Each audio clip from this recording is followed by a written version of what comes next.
Hello guys, it's Salal Shabir and welcome back to SEO training. अब हम लोग एसईओ ट्रेनिंग को कंटिन्यू करेंगे। लास्ट वीडियो लेक्चर में हम लोग इस कंटेंट को डिस्कस कर रहे थे। अब नेक्स्ट हमारे पास आया था एंकर टेक्स्ट। एंकर टेक्स्ट क्या होता है और इसे हम क्यों यूज़ करते हैं, एंकर टेक्स्ट का क्या काम क्या है। एंकर टेक्स्ट हमें कहते किसे हैं? एंकर टेक्स्ट हम कहते हैं कि जो अगर हम लोग अपने आर्टिकल एक लिखते हैं, कोई भी हम लोग आर्टिकल लिख देते हैं, उसके अंदर आप देखते हैं कि डिफरेंट, आप कोई भी अगर आप वेब पेज विजिट करते हैं, जो लोग इंटरनेट यूज़ करते हैं वो अक्सर कुछ ना कुछ आर्टिकल्स वगैरह विजिट करते रहते हैं। उसके अंदर कुछ ब्लू कलर के वर्ड्स आ रहे होते हैं जिनकी बैक साइड पे लिंक लगा हुआ होता है। जब उन वर्ड्स को आप क्लिक करते हैं तो एक नया लिंक ओपन हो जाता है, तो उसे हम एंकर टेक्स्ट कहते हैं। यानी कि वर्ड्स के पीछे जो है वो छुपा के लिंक लगा देते हैं, जिसे हम एंकर टेक्स्ट कहते हैं। अब ये देखें कि मैंने एक आपके लिए स्क्रीनशॉट लगाया हुआ है। अब एंकर टेक्स्ट आपके लिए यूज करना क्यों जरूरी है? ये अब आपकी सर्च इंजन ऑप्टिमाइजेशन के लिए भी अच्छी होते हैं एंकर टेक्स्ट, और उसके अलावा आपकी वेबसाइट की पेज रैंकिंग भी इससे अच्छी हो सकती है और सर्च इंजन ऑप्टिमाइजेशन भी आपकी इम्प्रूव होती है। एंकर टेक्स्ट के अंदर आप ये देखें कि इससे सर्च इंजन ऑप्टिमाइजेशन को भी आपकी वेबसाइट या आपके आर्टिकल के बारे में ज़्यादा बेहतर तरीके से पता चलता है, और उसके अलावा जो आपके जो यूज़र्स होते हैं उससे उनको भी थोड़ी सी हेल्प मिलती है इससे। अब किस तरह से मिलती है कि एक आपने आर्टिकल लिख दिया, कोई भी आपने किसी चीज़ से रिलेटेड आपने आर्टिकल लिख दिया, उसी चीज़ से रिलेटेड आप उसके अंदर कोई लिंक लगा देते हैं। जिस तरह के अगर उसका कोई आर्टिकल या उस चीज़ से रिलेटेड कोई इन्फॉर्मेशन आपकी विकीपीडिया की साइट के ऊपर है, तो आप उसे वहाँ से जो है वो कोई वर्ड्स आपकी जो अपनी वेबसाइट के अंदर होते हैं, जिस तरह की गूगल कीवर्ड टूल, अब ये एक वर्ड है। अब इसी तरह कोई वर्ड होते हैं, उसके पीछे मैं विकीपीडिया का लिंक लगा देता हूँ, तो वो उससे ये क्या होता है कि आपकी वेबसाइट की सर्च इंजन ऑप्टिमाइजेशन अच्छी होती है। उससे अगर अब यूजर्स ने आपकी विकीपीडिया के ऊपर वो सेम आर्टिकल, उससे रिलेटेड कोई और इन्फॉर्मेशन चाहते हैं विकीपीडिया के ऊपर, यहाँ पे जब क्लिक करेंगे तो वो डायरेक्टली विकीपीडिया के ऊपर चले जाएंगे। तो उससे आपकी जो है ये सर्च इंजन ऑप्टिमाइजेशन भी अच्छी होती है। इससे आपके बैकलिंक्स भी क्रिएट होते जाते हैं। बैकलिंक्स क्या होते हैं ये आगे हम देखेंगे क्या होते हैं। अब ये देखेंगे स्क्रीनशॉट लगा हुआ है, ये एक मैंने 2-3 वर्ड का जो है आपके लिए स्क्रीनशॉट जो है ये कट किया है। इस स्क्रीनशॉट के अंदर आप ये देख सकते हैं कि ये मैंने एक जगह पे लगाया हुआ, now second thing open the following link in new tab. आगे गूगल कीवर्ड टूल मैंने ये लिख दिया है, ठीक है। गूगल कीवर्ड टूल के बैक साइड पे गूगल कीवर्ड टूल का लिंक लगा हुआ है, जहाँ से गूगल कीवर्ड प्लानर ओपन होता है, ये गूगल कीवर्ड टूल ओपन होती है। सो ये हमारा क्या कहलाएगा? Anchor text. एंकर टेक्स्ट आपकी वेबसाइट के लिए ज़रूरी है, क्योंकि ये कुछ काफ़ी ज़्यादा जो है ये बेहतर होते हैं आपकी सर्च इंजन ऑप्टिमाइजेशन के लिए। अब एंकर टेक्स्ट या ये लिंक्स किस किस तरह के हो सकते हैं? ये दो तरह के होते हैं, एक बैरूनी और एक अंदरूनी लिंक्स होते हैं। एक बैरूनी लिंक्स होते हैं, इंटरनल और एक्सटर्नल लिंक्स। एक्सटर्नल लिंक्स क्या होते हैं? जो कि किसी दूसरी वेबसाइट के लिंक आप अपनी वेबसाइट के अंदर लगा देते हैं। फॉर एग्जाम्पल, अब मैंने एक आर्टिकल लिखा हुआ है जी कि यूट्यूब के बारे में लिखा हुआ है कि यूट्यूब से आप किस तरह से अर्निंग कर सकते हैं। उसके अलावा जहाँ पे मैंने उसके अंदर यूट्यूब लिखा हुआ हो, यूट्यूब की बैक साइड पे मैं यूट्यूब का लिंक लगा देता हूँ यूट्यूब के वर्ड के ऊपर, तो वो हमारा एंकर टेक्स्ट कहलाएगा। और वो क्या कहलाएगा जी? हमारा एक्सटर्नल एंकर टेक्स्ट, यानी कि एक्सटर्नल लिंक होगा वो हमारा। इस तरह से हम एक्सटर्नल लिंक को डिफाइन करेंगे। उसके बाद इंटरनल लिंक क्या होता है जी? अब ये देखें कि मैंने एक आर्टिकल लिखा हुआ है जी कि पीटीसी के बारे में, कि पीटीसी साइट से आप किस तरह से अर्निंग कर सकते हैं। और एक आर्टिकल मैंने लिखा हुआ है कि अलर्ट पे से आप किस तरह से विड्रॉ कर सकते हैं मनी। अब ये देखें कि आप यहाँ पे अब अलर्ट पे जो है आपने किस तरह से उससे पैसे विड्रॉ कर सकते हैं। अब जो पीटीसी साइट्स हैं उसके अंदर मैं एक जगह पे एक्सप्लेन कर देता हूँ कि आप जैसे पैसे पीटीसी से कमा के, पीटीसी साइट से कमा के आप अलर्ट पे से विड्रॉ कर सकते हैं। अगर किसी बंदे को नहीं पता होगा उसे अलर्ट पे से किस तरह विड्रॉ करना है, तो मैं अलर्ट पे का जहाँ वर्ड लिखा होगा, 2-3 वर्ड के पीछे मैं अपना जो अलर्ट पे वाला आर्टिकल होगा उसका लिंक लगा दूंगा, तो वहां से वो मेरा अलर्ट पे वाला आर्टिकल देख सकेगा। और इसी तरह का ये ब्लू टेक्स्ट आ जाएगा, तो वो हमारा इंटरनल एंकर टेक्स्ट या इंटरनल जो है लिंक आ जाएगा। इस तरह से हम इन दोनों को आपस में डिफ्रेंशिएट करते हैं, इंटरनल लिंक्स और एक्सटर्नल लिंक्स। अब एंकर टेक्स्ट जो है ये आपकी वेबसाइट के लिए बहुत ज़रूरी है, क्योंकि इससे आपकी वेबसाइट की सर्च इंजन ऑप्टिमाइजेशन जो होती है वो भी इम्प्रूव होती है। गूगल आपकी वेबसाइट को और अच्छा कंसिडर करते हैं, क्योंकि उसके अंदर आप किसी नॉन वेबसाइट्स के आप जो है वो लिंक्स लगा देते हैं, जिस तरह कि विकीपीडिया हो गया, यूट्यूब हो गया, और इसी तरह विकी लीक्स या किस कोई भी इसी तरह की जो है आप नॉन कंपनीज के आप अपने या नॉन वेबसाइट्स के आप अपनी वेबसाइट या आर्टिकल के अंदर आप लिंक लगा देते हैं। अब एंकर टेक्स्ट जो है ये आपने किस तरह के यूज़ करने होते हैं, आपने अप्रोप्रिएट करने होते हैं, यानी कि एक आर्टिकल आपका जिस चीज़ से रिलेटेड है उसके अंदर अगर कोई इस तरह का वर्ड आ रहा है जो कि नॉन कंपनी है, आप उसे उसके अंदर उस विकीपीडिया जिस तरह एक नॉन कंपनी है आप उसका लिंक लगा देते हैं। यहाँ पे विकीपीडिया वाला वर्ड आ रहा है उसके बैक पे वर्ड लगा देते हैं। अब ये यूज़र्स और सर्च इंजन दोनों को जो है ये अंडरस्टैंड करने में हेल्प करता है, वो इजीली अंडरस्टैंड कर लेते हैं कि आपका आर्टिकल किस चीज़ से रिलेटेड है और आपका जो लिंक्स हैं वो किन पेजेस से लिंक हो रहे हैं या किन पेजेस के अंदर क्या है और ये किस आर्टिकल से जो है वो लिंक हो रहे हैं। कंटेंट को ज़्यादा बेटर समझने में भी सर्च इंजन को हेल्प मिलती है इस तरह से। और यूज़र्स जब सर्च इंजन ज़्यादा बेहतर समझता है तो इस तरह से यूज़र्स को भी हेल्प मिलती है कि वो ज़्यादा बेहतर आपके आर्टिकल को समझ लेते हैं। और उसके अलावा अगर कोई टर्म आपने अपने आर्टिकल के अंदर एक्सप्लेन की हुई है उसे आपने ज़्यादा डीपली एक्सप्लेन नहीं किया हुआ, जिस तरह कि आप जो है एक कीवर्ड रिसर्च के बारे में एक आर्टिकल लिख देते हैं कि कीवर्ड रिसर्च आप क्या होती है, क्यों की जाती है, उसके बाद अब किस तरह से की जाती है। अगर गूगल कीवर्ड प्लानर के बारे में आप डिटेलली एक्सप्लेन नहीं करना चाह रहे, इसी तरह से अगर आपने गूगल कीवर्ड प्लानर का अलग से आर्टिकल लिखा हुआ है तो आप एक वहाँ पे एंकर टेक्स्ट दे देंगे उसका, इस तरह से गूगल कीवर्ड टूल का लिख के उसके बैक पे उसका लिंक दे देंगे। इसकी मैं आपको कुछ एग्जांपल्स भी दिखाऊंगा। अब ये देखेंगे both users and search engine like anchor text, यानी कि एंकर टेक्स्ट जो यूजर्स भी लाइक करते हैं सर्च इंजन भी लाइक करते हैं क्योंकि ये इजी टू अंडरस्टैंड होते हैं।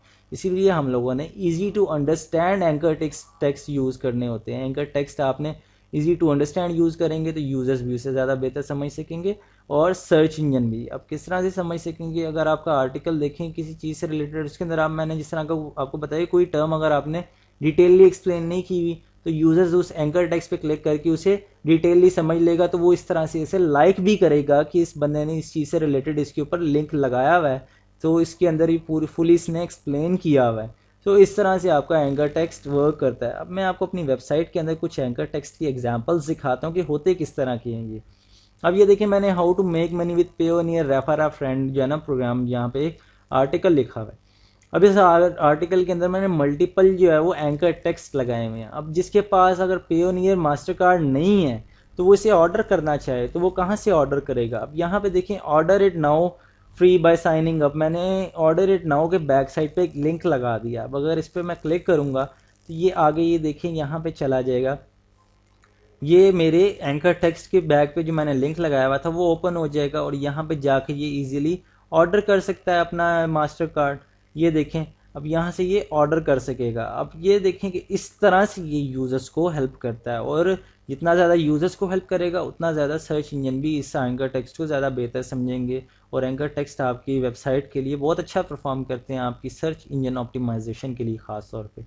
अब ये एफिलिएट प्रोग्राम्स के अंदर ये देखें जिस तरह ये वो एक एक्सटर्नल लिंक था जो मैंने आपको पहले दिखाया। अब ये देखें एफिलिएट प्रोग्राम्स के अंदर अगर मैंने कोई आर्टिकल लिखे हुए हैं और ये देखें how to make money with blog and affiliate programs, एक मैंने एक आर्टिकल लिखा हुआ है, ये इंटरनल लिंक इसके अंदर लग गया। सो ये इंटरनल और एक्सटर्नल लिंक्स इस तरह से होती हैं। अब ये एक भी हो सकता है आपका एंकर टेक्स्ट आपके आर्टिकल एक आर्टिकल के अंदर, या मल्टीपल आप एंकर टेक्स्ट ऐड कर सकते हैं लेकिन सिर्फ रिलेटेड हो। ये ना हो कि आपका आर्टिकल या आपकी पोस्ट से रिलेटेड ही आप एंकर टेक्स्ट ना ऐड करें, तो इस तरह से आपकी सर्च इंजन ऑप्टिमाइजेशन ज़्यादा बेटर परफॉर्म नहीं करेगी। आपने सर्च इंजन ऑप्टिमाइजेशन आपको पता चल ही गया होगा कि आपकी वेबसाइट के लिए कितने ज़रूरी हैं। सो आपने इस पर बहुत ज़्यादा ध्यान देना है और अच्छे तरीके से आपने एंकर टेक्स्ट लिखने हैं सारे।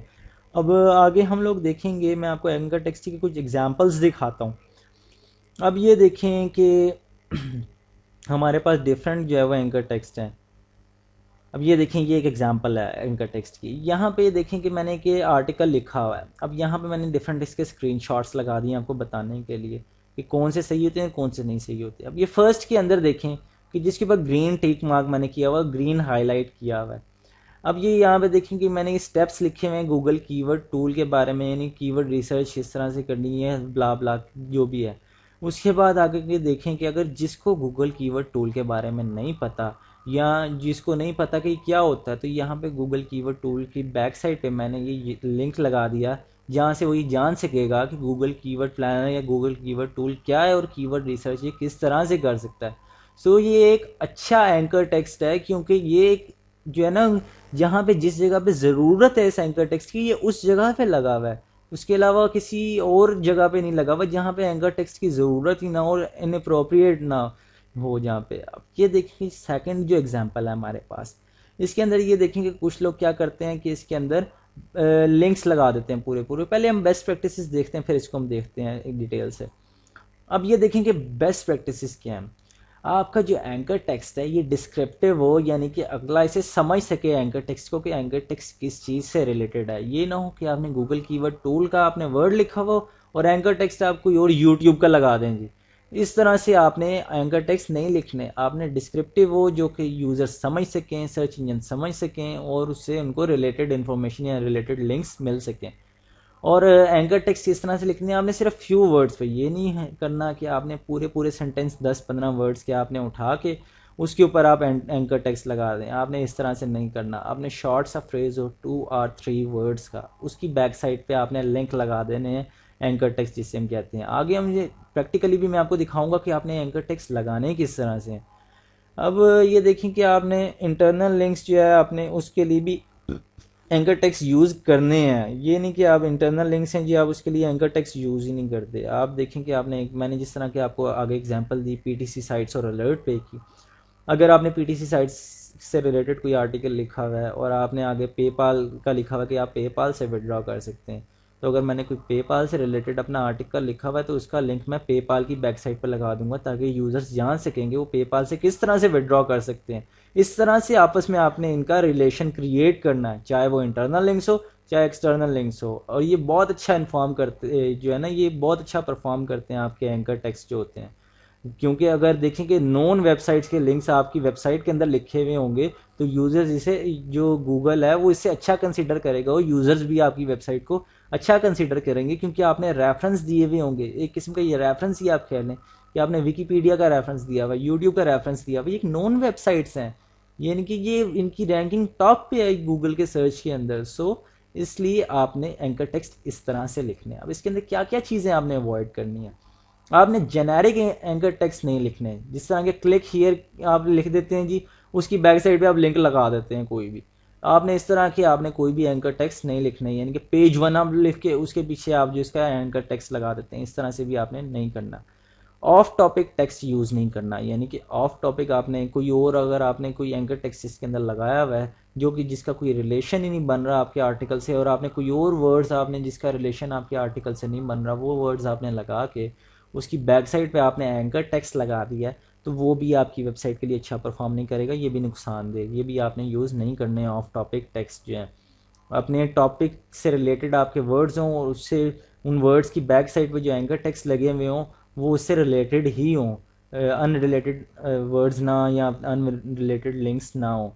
अब पेज के जो यूआरएल हैं वो आपने एज अ एंकर टेक्स्ट नहीं यूज़ करने। मैंने आपको जो स्क्रीनशॉट दिखाया इसके अंदर ये देखें कि सेकंड जो है हमारे पास जो एग्जांपल है इसके अंदर आप ये देख सकते हैं कि यहाँ पे now second thing open the following link in new tab. अब यहाँ पे पूरा लिंक ही लिख दिया जी, ये बुरा लगता है बहुत ज़्यादा। इस तरह से ये कोई, यानी कि यूज़र्स को यहाँ से कॉपी करना पड़ेगा पहले, फिर अपना पूरी अपने न्यू वेब जहाँ पे उन्होंने पेज खोलना है वहाँ पे इन्हें पेस्ट करना पड़ेगा। इस तरह से यूज़र्स को बुरा लगेगा और सर्च इंजन भी इसे नहीं समझ सकेगा। सो इस तरह से अगर हम लिखेंगे तो यहाँ पे यूज़र डायरेक्टली क्लिक करके गूगल कीवर्ड टूल पे जा सकता है। अब किस तरह से जाएगा जी, यहाँ पे जब वो क्लिक करेगा तो गूगल कीवर्ड टूल की साइट जो है वो डायरेक्टली ओपन हो जाएगी, और यहाँ पे अगर क्लिक करेगा तो यहाँ पे नहीं होगी। बेशक हो भी जाए लेकिन ये फिर भी आपकी वेबसाइट पे बैड इंप्रेशन क्रिएट करता है। सो आपने इस तरह के लिंक्स जो है वो यूज़ नहीं करने। और सेकंड चीज़ जो आपको मैंने कहा था कि आपने शॉर्ट फ्रेजेस 2 और 3 वर्ड्स के ऊपर अपने एंकर टेक्स्ट लिखने हैं। एंकर टेक्स्ट बहुत इंपॉर्टेंट होते हैं, बहुत ध्यान से लिखिएगा। अब यहाँ पे देखें कि एक पूरा सेंटेंस है जी हमारे पास, ये 9 to 10 वर्ड्स का एक सेंटेंस है हमारे पास। इसके पूरे सेंटेंस के बैक साइड पे जी best Google keyword research tool to find your micro niche, इसकी बैक साइड पे गूगल कीवर्ड टूल का लिंक लगा देते हैं।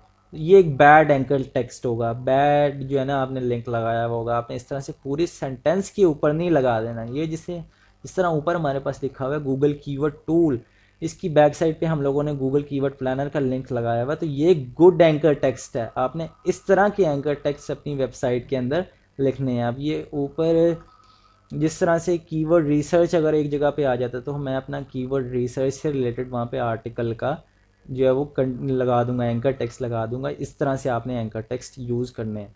अब यहाँ पे देखें कि लॉन्ग एंकर टेक्स्ट आपने यूज़ नहीं करना है, यानी कि लेंथी सेंटेंस, जिस तरह से मैंने आपको बताया कि ये एक लेंथी सेंटेंस है, इसके अंदर आपने पूरे सेंटेंस के अंदर ही कीवर्ड ये आपने एंकर टेक्स्ट लगा दी, ये आपने इस तरह के एंकर टेक्स्ट यूज़ नहीं करने। उसके बाद आपने कीवर्ड स्टफिंग और अननेसेसरी लिंक्स अपने आर्टिकल या अपनी कंटेंट के अंदर नहीं लगाने। अननेसेसरी जो है आपने मल्टीपल आप कीवर्ड्स ऐड कर देते हैं, उसके पास जिसका आपके कंटेंट या आपके आर्टिकल से कोई रिलेशन ही ना हो, और उसके ऊपर आप एंकर टेक्स्ट भी लगा देते हैं। ये आपकी अननीडेड जो है ये आपके एंकर टेक्स्ट हो जाएंगे और ये अच्छा भी परफॉर्म नहीं करेंगे, उल्टा आपकी सर्च इंजन ऑप्टिमाइजेशन को नुकसान पहुंचाएंगे। अननेसेसरी लिंक्स भी नहीं लगाने, जहाँ पे लिंक्स की ज़रूरत ही ना हो, एंकर टेक्स्ट की ज़रूरत ही ना हो, वहाँ पे भी आपने एंकर टेक्स्ट नहीं लगाने। इस तरह से आपने अपनी वेबसाइट के एंकर टेक्स्ट लिखने हैं, इंटरनल भी लिखने हैं, एक्सटर्नल भी लिखने हैं, जिसके ऊपर आपने लिंक लगाने हैं। एंकर टेक्स्ट लिखना कोई मुश्किल चीज़ नहीं है, ये आगे हम इसे प्रैक्टिकली देखेंगे भी इम्प्लीमेंट करके कि हम लोगों ने किस तरह से एंकर टेक्स्ट लिखने हैं। ओके जी, ये वीडियो थी एंकर टेक्स्ट के बारे में, एंकर टेक्स्ट आपने किस तरह से लिखना है। अब नेक्स्ट हम अपनी नेक्स्ट वीडियो लेक्चर्स में डिस्कस करेंगे। Thank you for watching this video. अल्लाह हाफिज़।